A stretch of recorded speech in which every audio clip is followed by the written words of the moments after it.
Pravara footwear Sangamner आनंददायी हिवाळा आरोग्यदायी करण्यासाठी आरामदायक शूज, चप्पल्स आणि सॅन्डल्स। आम्ही आपल्यासाठी घेऊन आलोय ब्रँडेड कंपन्यांचे जेंट्स आणि लेडीज आरामदायक शूज, चप्पल्स तसेच सॅन्डल्स अगदी वाजवी दरात। Skechers, Campus, Abros, Lancer, Red Chief, Buckaroo, Sparx, Medifit, Orthocare, Lee Cooper, Bata, Paragon यांसह नामांकित कंपन्यांचे शूज, चप्पल्स आणि सॅन्डल्स। आमचा पत्ता प्रवरा फुटवेअर, नवीन नगर रोड, संगमनेर। संपर्क 9011 777 128। सभापती महोदय, सर्वप्रथम तर मला फार आनंद आज या गोष्टीचा होतोय की सभापतीच्या आसनावर आपण विराजमान आहात। आपल्या अहिल्यानगर जिल्ह्याचा एक मान आज या ठिकाणी झालेला आहे। ज्या अहिल्याबाईंच्या विचाराचे आपण सर्वजण पाईक आहोत, त्यांच्या विचाराचे वारसदार आणि अहिल्यानगर जिल्ह्याचे सुपुत्र म्हणून आपण या ठिकाणी आज विराजमान आहात, त्याचा एक विशेष आनंद माझ्यासारख्या कार्यकर्त्याला आहे। सभापती महोदय, पृष्ठ क्रमांक 227 बाब क्रमांक 302 वर शालेय पोषण आहाराच्या बाबतीमध्ये अनेक गोष्टी शासनाने मेन्शन केलेल्या आहेत। या शालेय पोषण आहाराच्या बाबतीमध्ये आज ग्रामीण नव्हे तर शहरी भागामध्ये देखील एक फार मोठी नाराजी ही कर्मचारी बांधवांमध्ये दिसून येत आहे।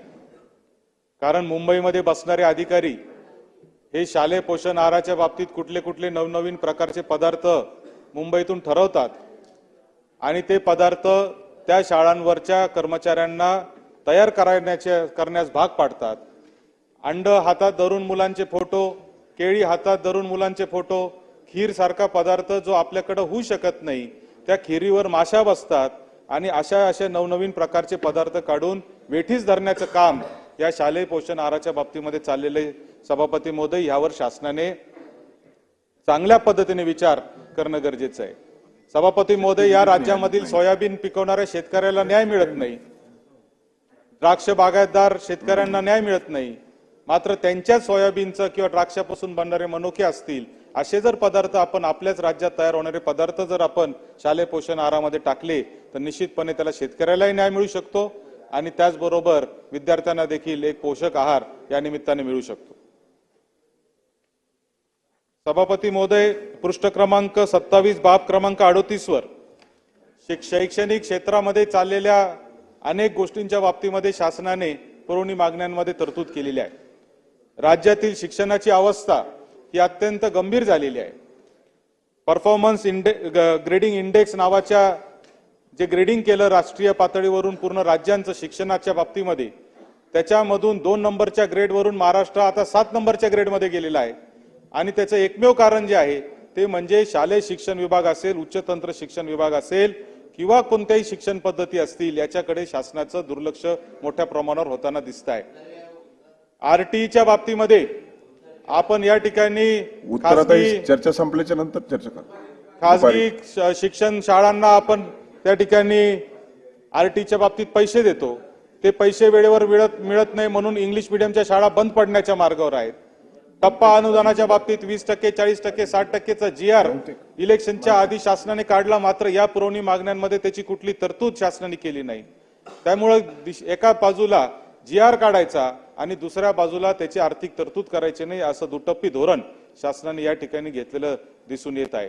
दुर्दैवाने सत्ताधारी आमदार जे आहेत ते यावर मूग गिळून बसलेले आहेत, ते यावर बोलत नाही। त्यांनी देखील याच्यावर आवाज उठवला पाहिजे। मी काळे साहेबांशी बोलतोय।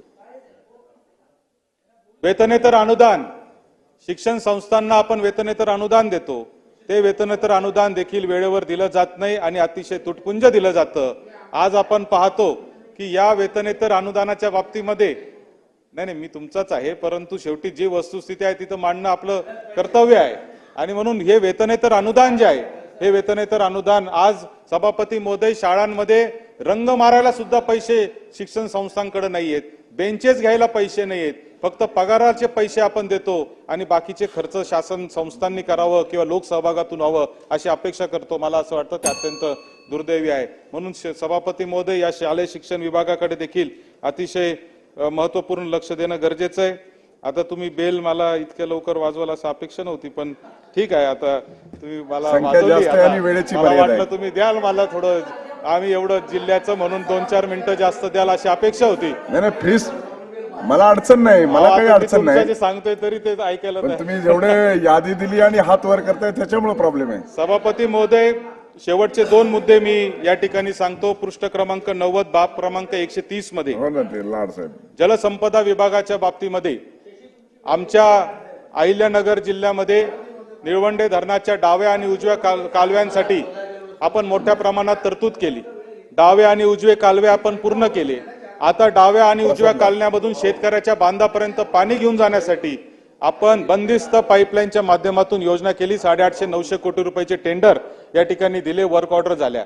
मात्र त्याचं जे डिझाईन बनवलेलं आहे ते डिझाईन असं पाहता लक्षात येतं की 50% फक्त शेतकऱ्यांना त्याचा लाभ होणार आहे. आणि म्हणून निळवंडेच्या पाण्याचा डाव्या आणि उजव्या कालव्यावरून जे शेतकऱ्याच्या बांधापर्यंत पाणी घेऊन जाण्याची जी योजना जलसंपदा विभागाने केलेली, त्याचा पुनर्विचार करून त्याचं डिझाईन पुन्हा एकदा चेक करणं गरजेचं आहे. तोपर्यंत काम चालू होऊ नये अशी देखील माझी मागणी या निमित्ताने सभागृहामध्ये आहे.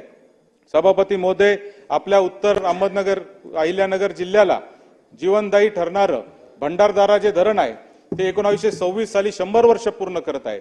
ब्रिटिशांनी तयार केलेलं हे धरण, ज्याचं आज नाव आपण आद्य क्रांतीवीर राघोजी भांगरे नाव दिलेलं आहे, या धरणाचं शतकपूर्तीच्या निमित्ताने जलसंपदा मंत्री तथा तत्कालीन उपमुख्यमंत्री देवेंद्रजी फडणवीस साहेब यांनी 12 सप्टेंबर रोजी माझ्या आग्रहावरून एक बैठक घेतली आणि जलसंपदा विभाग आणि पर्यटन विभागाचा एक आपण त्याच्यामध्ये सामंजस्य करार केलेला आहे. आणि त्या कराराच्या माध्यमातून भंडारदारा धरणाच्या शतकपूर्तीच्या निमित्ताने वर्षभर कार्यक्रम 2026 साली घ्यायचे आणि पर्यटन भंडारदारा परिसरामध्ये आलं पाहिजे, यासाठी आपण आता एक मोठा उपक्रम राबवतोय. त्या सामंजस्य कराराची देखील अंमलबजावणी जितक्या लवकर शक्य आहे तितक्या लवकर झाली पाहिजे, जेणेकरून नाशिकला होणारा कुंभमेळा आणि भंडारदाराची शतकपूर्ती ही एकाच वेळेस येत असल्यामुळे भंडारदारा धरणाला जागतिक पातळीवर पर्यटनाच्या बाबतीमध्ये घेऊन जाण्याची ही सुवर्ण संधी आहे आणि ती दवडता कामा नये असं मला या निमित्ताने सांगायचंय. सभापती महोदय, बोलण्यासारखे खूप मुद्दे, पण तुमची अडचण होऊ नये आणि म्हणून पहिलाच दिवस आहे आणि म्हणून तुमच्यासाठी म्हणून आज मी इथेच थांबतो. धन्यवाद. हो, आता फोन ठेव. आईचा फोन होता. बहिणीचं लग्न ठरलंय ना, फर्निचर खरेदीसाठी अनेक शॉप मधल्या सेल आणि डिस्काउंट बद्दल बोलत होती. अहो, या सेल आणि डिस्काउंटच्या मोहात आपण टिकाऊ नाही, टाकाऊ फर्निचरची खरेदी करतो. मजबूत आणि लॉंग लाईफ फर्निचरसाठी माझ्या विश्वासाचं एकच नाव, Samarth furniture mall. Samarth furniture and mall, Guleywadi, Sangamner, Sugaon Budruk, taluka Akole, जिल्हा अहमदनगर.